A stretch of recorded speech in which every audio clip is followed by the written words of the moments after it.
Bienvenue dans Info Soir, voici les titres de cette édition. 2 exploits sportifs réalisés en une journée par des équipes marocaines de football. L'Olympique de Safi et le Raja de Casablanca sont qualifiés pour les quarts de finale de la Coupe Mohamed VI des clubs arabes, en battant respectivement l'Espérance de Tunis et le Wydad. Vous écouterez les réactions des joueurs safio et des supporters rajaouis. La Direction générale de la Sûreté nationale se dotait il y a quelques mois de cellules de prise en charge des femmes et des filles victimes de violences. Elles ont été présentées au grand public hier au village des Nations Unies à Marrakech, mises en place dans le cadre de la campagne mondiale contre la violence genre. Un nouveau musée a vu le jour dans la cité ocre du Royaume il y a quelques semaines. Le musée de l'art culinaire expose toutes les facettes de la gastronomie marocaine et propose même des cours de cuisine. Il a pris place dans un palais du XVe siècle entièrement rénové. Visite guidée dans ce journal. Et nous terminerons par la tombée de rideau hier soir sur la 6e édition des All Africa Music Awards au Nigeria. Aminux et Nada Azhari ont été sacrés meilleurs artistes en Afrique du Nord. Les chanteurs marocains avaient déjà dominé les nominations, 23 au total. Bonsoir, c'est un véritable exploit qu'a réalisé l'Olympique de Safi en sortant le champion d'Afrique en titre, l'Espérance de Tunis, de la Coupe Mohamed VI au tir au but, 4-2. Le score était d'un but partout à la fin du temps réglementaire. Les Safios se qualifient ainsi pour le quart de finale de la compétition interclub arabe. Les hommes de Mohamed El Ghissel sont rentrés au Maroc cet après-midi. Les supporters les ont accueillis à l'aéroport Mohamed V. Rita Saha pour le récit. Le sourire aux lèvres, à leur sortie de l'avion, les joueurs de l'OCS ne cachent pas leur joie. Quelques heures après leur exploit de la veille face à l'Espérance de Tunis, de retour chez eux. Au Maroc, les hommes de Mohamed Ghissel sont encore sur un petit nuage. Je dédie cette victoire aux joueurs qui se sont battus pour y arriver. Je remercie tous les membres du club qui nous ont toujours soutenus et également nos supporters qui nous ont soutenus jusqu'en Tunisie et pour qui nous avons pu réaliser une partie de leurs rêves. On a croisé une grande équipe devant nous, on a tout donné et puis voilà, on est très contents. Mais c'est pas encore fini. C'est avec des applaudissements que les Bleus et Rouges sont accueillis par ce premier comité. Des fans qui ont fait le déplacement jusqu'à l'aéroport Mohamed V de Casablanca pour acclamer leur champion, notamment le buteur de ces 8e de finale, Abdelghani Mouaoui, fier d'avoir transpercé les cages d'une équipe au palmarès exceptionnel.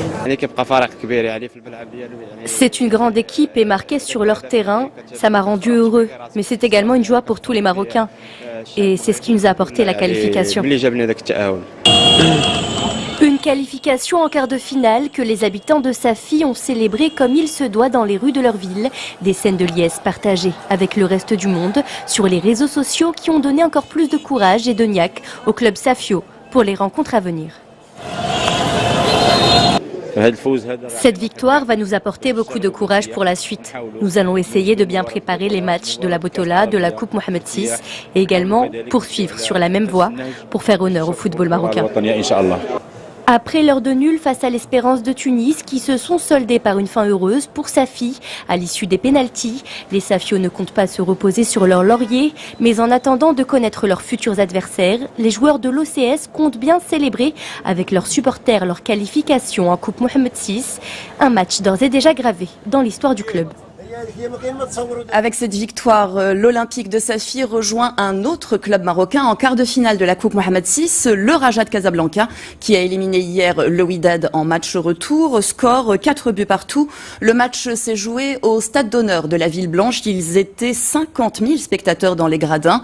Sachez que c'est la première fois que le derby compte pour une compétition internationale. Les supporters retiendront la qualité du jeu, l'ambiance et l'incroyable remontée du Raja qui a inscrit 3 buts en l'espace de 20 minutes. Des supporters qui se sont confiés à Oussama Abadi et Hicham Bahlawan. Les détails avec Jamal Oualam.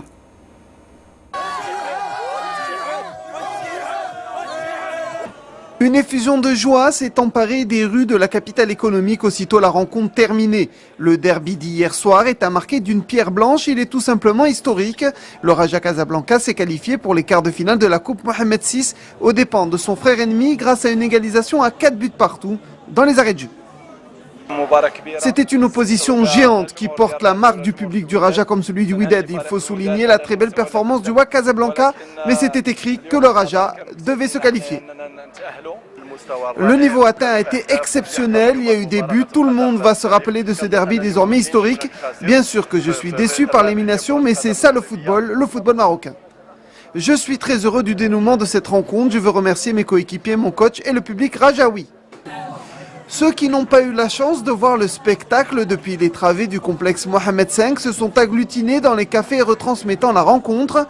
L'atmosphère était aussi chaude qu'au stade. Le scénario du match, le Wydad Casablanca qui enfile les buts comme les perles, menant 4-1 jusqu'à un quart d'heure de la fin. Puis le retour du Raja Casablanca dans les derniers instants a fait chavirer des supporters qui ont perdu tout contrôle. La magie du football a opéré et chacun se rappellera de ces moments forts en émotion.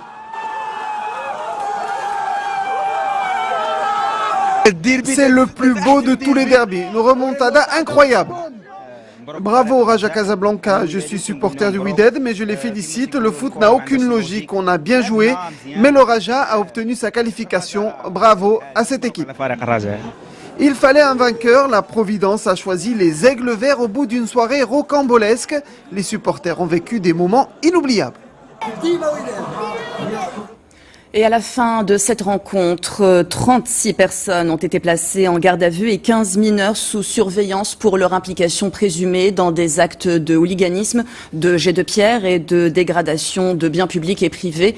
9 autres personnes ont été placées en garde à vue après avoir été arrêtées en flagrant délit de différents actes criminels, notamment possession de drogue, vol, ivresse sur la voie publique et outrage à la pudeur. La Direction générale de la Sûreté nationale ajoute avoir saisi plusieurs armes blanches, une bouteille d'acide sulfurique et des fumigènes. Sachez que la préfecture de police de Casablanca avait mobilisé plus de 3500 agents des forces de l'ordre pour assurer cette rencontre. Au Maroc, toujours pour parler d'un fléau qui touche notre société, la violence genre. Environ 6% des femmes victimes de violences ne portent pas plainte contre leur agresseur. Un taux dévoilé en juillet dernier par le ministère de la Famille, amené peut-être à évoluer. Au mois de septembre, la Direction générale de la Sûreté nationale se dotait de cellules de prise en charge de la population féminine victime de violences. Les mineurs sont aussi concernés. La DGSN a mis en place des stands au village de sensibilisation des Nations Unies à Marrakech. Il entre dans le cadre de la campagne mondiale de lutte contre cette forme de violence lancée hier depuis la cité Ocre. Un reportage de Mohamed Chehima et Adnan Seylani. Le récit est de Hind Benabdi. Nous sommes dans l'arrondissement de police de Bab Kala à Marrakech. C'est ici que Soumeya est venue porter plainte contre son époux pour coups et blessures au niveau de la cellule de prise en charge des femmes et filles victimes de violences. Ici, en plus de l'enregistrement de sa plainte, elle peut bénéficier de soutien psychologique et d'encadrement. Je suis venue porter plainte contre mon mari qui me maltraite. Il rentre à la maison ivre et chaque jour il me bat. Tout mon corps souffre de blessures.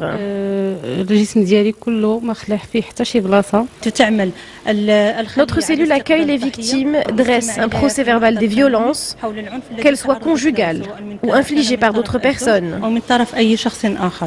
Protéger efficacement les victimes, c'est l'objectif des 132 cellules de ce genre mises en place par la DGSN dans tout le royaume.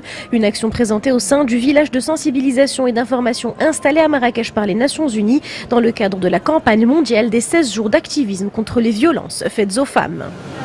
Je me suis arrêtée au stand de la DGSN pour qu'on m'explique vers qui peuvent se diriger les femmes victimes de violences. Nous communiquons avec les femmes directement pour leur expliquer que la Direction générale de la Sûreté nationale dispose de cellules destinées à accueillir les femmes, à les aider et à respecter leurs spécificités. Le fléau de la violence à l'égard des femmes touche plus d'une Marocaine sur deux. La lutte contre ce phénomène doit passer par un volet sécuritaire performant qui doit mêler efficacité et humanité. La terre a légèrement tremblé dans la province de Driouech. 2 secousses telluriques de magnitude 3,1 et 3,5 ont été enregistrées cette matinée. Selon l'Institut national de géophysique, l'épicentre est situé dans la commune de Tsaft. Elles se sont produites respectivement à 10h32 et 10h34. 'Notre cellule accueille les victimes, dresse un procès-verbal des violences, qu'elles soient conjugales ou infligées par d'autres personnes. Protéger efficacement les victimes, c'est l'objectif des 132 cellules de ce genre mises en place par la DGSN dans tout le royaume. Une action présentée au sein du village de sensibilisation et d'information installé à Marrakech par les Nations Unies dans le cadre de la campagne mondiale de lutte contre cette forme de violence lancée hier depuis la cité Ocre. Un reportage de Mohamed Chehima et Adnan Seylani. Le récit est de Hind Benabdi. À l'étranger, au Kenya, des habitations ont été emportées par les pluies torrentielles qui se sont abattues sur l'ouest du pays, dans la région de Pokot, plus précisément. La nuit de vendredi à samedi, il y a eu des glissements de terrain également. Le bilan fait état d'au moins 29 morts selon le ministère de l'Intérieur. Des hélicoptères de l'armée et de la police ont été mobilisés pour faciliter les secours. Restons en Afrique avec cet accident aérien survenu aujourd'hui en République démocratique du Congo. Il y a eu au moins 23 morts dans le crash d'un petit avion de ligne qui s'est écrasé au décollage sur une maison d'un quartier résidentiel de Goma. L'appareil, qui appartient à une compagnie privée, transportait 19 personnes. Des habitants de Goma figurent donc sans doute parmi les victimes. Retour au Maroc, nous parlons santé à présent. Nous comptons un peu plus d'une centaine de centres d'hémodialyse et ce sont au moins 3000 personnes qui nécessitent chaque année un traitement par dialyse chronique. Ils sont un peu plus de 50 habitants d'Imzouren souffrant d'insuffisance rénale à bénéficier de soins dans le nouveau centre d'hémodialyse de la ville qui a ouvert ses portes récemment. Enveloppe budgétaire, 9 millions de dirhams environ. Il s'inscrit dans le cadre du programme de lutte contre l'exclusion sociale en milieu urbain. Un reportage de Fouad Azzouzi et Mohamed Achoub. Commentaire Amina Ben Khalq. Soulagement pour ces patients d'Imzouren. Elles n'ont plus à subir les 40 km aller-retour jusqu'à Al-Husseima pour une hémodialyse. Un trajet jusque-là pénible, surtout que les insuffisants rénaux ont au minimum besoin de 2 séances par semaine. Dans mon cas, l'insuffisance rénale est provoquée par une hypertension artérielle. L'ouverture de ce centre est donc une bonne nouvelle.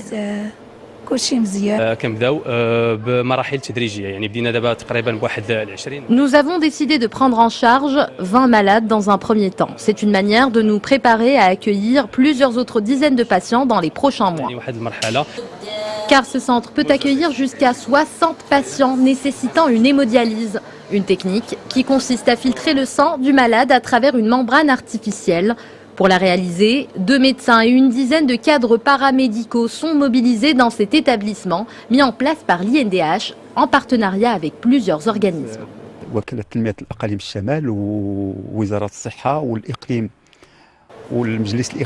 L'Agence de promotion et de développement du Nord, le département de la santé et la province ont contribué à la mise en place de ce centre à Imzouren pour un budget de 9 millions de dirhams. C'est un soulagement pour ces malades qui devaient aller en grand taxi jusqu'à Al-Husseima plusieurs fois par semaine.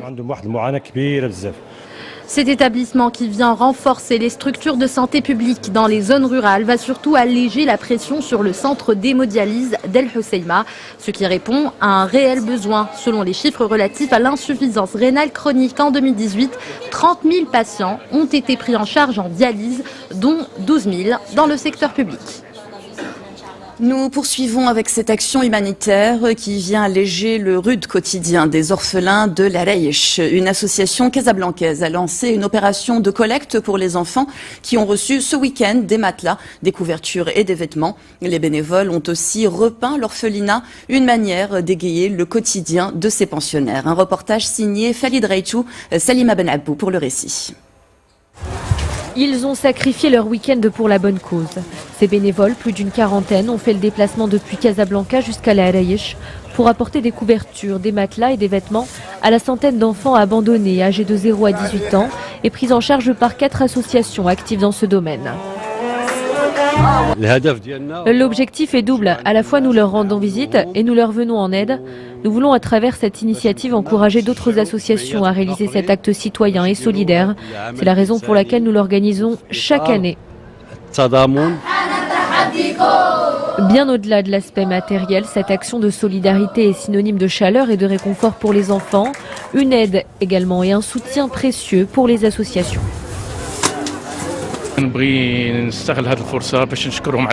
J'aimerais saisir cette occasion pour remercier tous les bénévoles et remercier ceux qui ont organisé cette initiative. Comme vous pouvez le voir, la joie et le bonheur se lient sur le visage de ces enfants. Cette aide va nous permettre de mieux gérer le quotidien et d'accueillir ces enfants dans de meilleures conditions. J'espère que cette initiative se multipliera.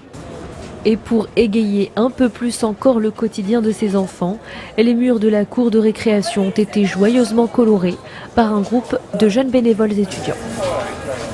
Nous parlons à présent d'un fruit couramment consommé dans les pays méditerranéens et qui dispose de son salon au Maroc. La 3e édition du salon régional de l'olive de Guersif s'est ouverte vendredi. La province est connue pour l'importance de son secteur oléicole et au niveau régional, l'Oriental produit annuellement quelques 200 000 tonnes. Les détails dans ce reportage d'Oussama Oufrir et Abdelali Amiraj. Le récit est de Hind Ben Abnbi. Une bonne récolte, c'est le bilan dressé cette année par les exploitants de la filière de l'olive emblématique de la province de Guersif. Dans la région de l'Oriental, plus de 120 000 hectares d'oliviers réalisent une production annuelle de prix de 200 000 tonnes.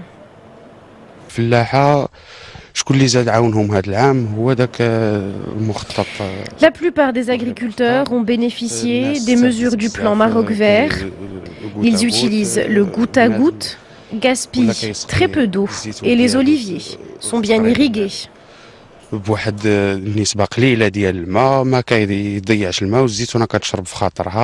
Des avancées présentées au sein du 3e salon régional de l'olive de Guersif, un événement qui réunit plus d'une centaine d'exposants dans l'objectif de promouvoir la filière oléicole à travers la valorisation et la commercialisation des produits, mais également l'échange d'expertise. Ce salon est l'occasion pour les coopératives d'exposer leurs produits et de les vendre.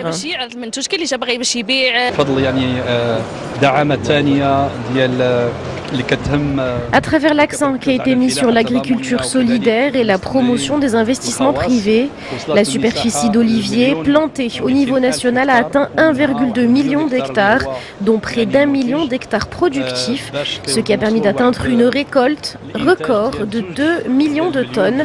Ce volume devrait encore augmenter dans les années à venir.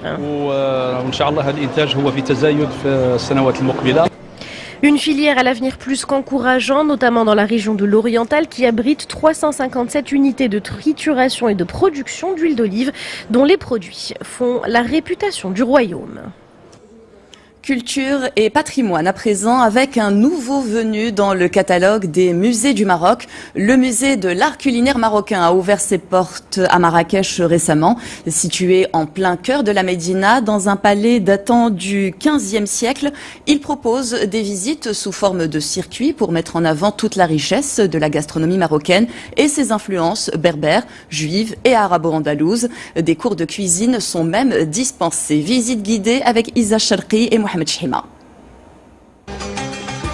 Marrakech vient de s'enrichir d'un musée consacré à l'art culinaire marocain. Situé au cœur de la Médina dans un palais du 19e siècle, ce musée a pour objectif de faire découvrir aux touristes les principes et secrets de la cuisine marocaine. Ce musée est une initiative privée qui a pour objectif de faire connaître la cuisine marocaine, qui est une cuisine ancestrale et vivante. Et tout au long du tour ou du voyage qu'on propose aux voyageurs, aux touristes, c'est justement découvrir la variété, la richesse de la cuisine marocaine. Les visiteurs peuvent y découvrir la richesse de la cuisine marocaine en circulant dans plusieurs salles dédiées à ces plats et ingrédients emblématiques. Des ateliers de cuisine animés par des professionnels leur permettent d'apprendre certaines recettes typiques et vivre ainsi une expérience culinaire des plus enrichissantes. Nos invités apprennent à faire 2 entrées, un plat principal et un dessert. Et aussi repartent avec nos recettes. Et on a une chef qui cuisine et nos convives suivent dans les écrans qu'on a là. Et nous avons aussi des assistantes qui aident nos invités à faire préparer le plat. J'ai vraiment adoré. Et l'endroit, c'est génial. Et il y a de différentes salles dont il explique comment est la cuisine marocaine. Et il y a des petites vidéos que j'ai aimées et adorées. Premier musée dédié exclusivement à l'art culinaire marocain, ce magnifique écrin propose une immersion totale dans l'une des cuisines les plus réputées du monde. Nous poursuivons cette page culturelle avec une fête hindoue qui s'exporte un peu partout dans le monde, notamment au Maroc. Holi, aussi appelée fête des couleurs, est l'une des plus anciennes célébrations indiennes. Le principe est assez simple. Les gens habillés en blanc circulent avec des pigments de couleur qu'ils jettent les uns sur les autres. À Casablanca, un club universitaire à vocation humanitaire s'en est inspiré pour organiser un événement au profit d'une caravane médicale. Elle se rendra à Zilal dans quelques mois. Un reportage d'Oussama Al-Baqali et Redouane Bourouk. Inspirés du festival indien Holi, des étudiants ingénieurs de l'école Hassania des travaux publics ont organisé cet après-midi à Casablanca un rassemblement festif et musical. Objectif, profiter d'un dimanche après-midi ensoleillé dans une ambiance électro tout en participant au financement d'actions humanitaires. Je suis venu avec mes potes et mes amis pour m'amuser un peu. Les gains de cet événement vont financer des actions humanitaires. Je participe à ce festival de musique rythmée pour déstresser, une manière de joindre l'utile à l'agréable. Comme beaucoup de clubs universitaires dédiés aux actions humanitaires, le club Rotaract se repose principalement sur l'autofinancement pour réaliser ses diverses activités. L'organisation d'événements festifs pour ces jeunes ingénieurs est une occasion de se découvrir d'autres intérêts que scientifiques. Le parascolaire est primordial dans la vie d'un étudiant, car il rapproche du monde professionnel. C'est grâce à ce genre d'événements dans notre club Rotaract au HTP, nous arrivons à financer nos événements humanitaires qui viendront par la suite. Surtout une caravane humanitaire qu'on va faire, Inch'Allah, en avril 2020 dans la région d'Azilal. Dans la joie et la bonne humeur, jeunes et moins jeunes se sont retrouvés pour s'amuser, danser ou flâner au soleil, tout en participant à une action caritative destinée à des personnes en situation précaire. Musique. Ensuite, les artistes marocains ont raflé 3 trophées à la 6e édition des All Africa Music Awards au Nigeria. Aminux a été sacré meilleur artiste masculin en Afrique du Nord. Il remporte aussi le titre de meilleure danse africaine ou chorégraphie pour son tube Bini ou Binek. Nada Azharia, elle remportait le trophée de meilleure artiste féminine en Afrique du Nord pour son titre Jrit. Nos envoyés spéciaux Mohamed Al-Qant et Abdelrahim Bouhadioui ont assisté à la cérémonie de remise de prix hier soir. Un reportage commenté par Amina Ben Khalq.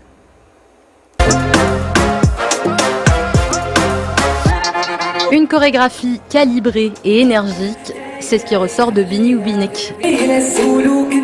L'univers de ce clip a surtout valu à Aminux de rafler le prix de la meilleure danse africaine, et ce ne sera que la première récompense de la soirée.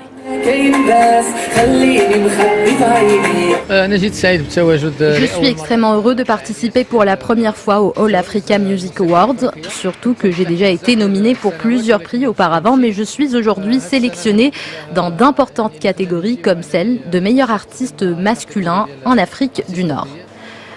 Aminux qui repart justement avec le titre de meilleur artiste masculin en Afrique du Nord, et c'est décidément une grande soirée à Lagos pour la scène musicale marocaine, car le même prix, version artiste femme, est remis à Nada Azhari. La révélation de l'univers indie pop électro est récompensée pour son tube Jrit. Je suis heureuse d'être là et j'espère voir le Maroc remporter encore plus de prix dans ce type d'événement.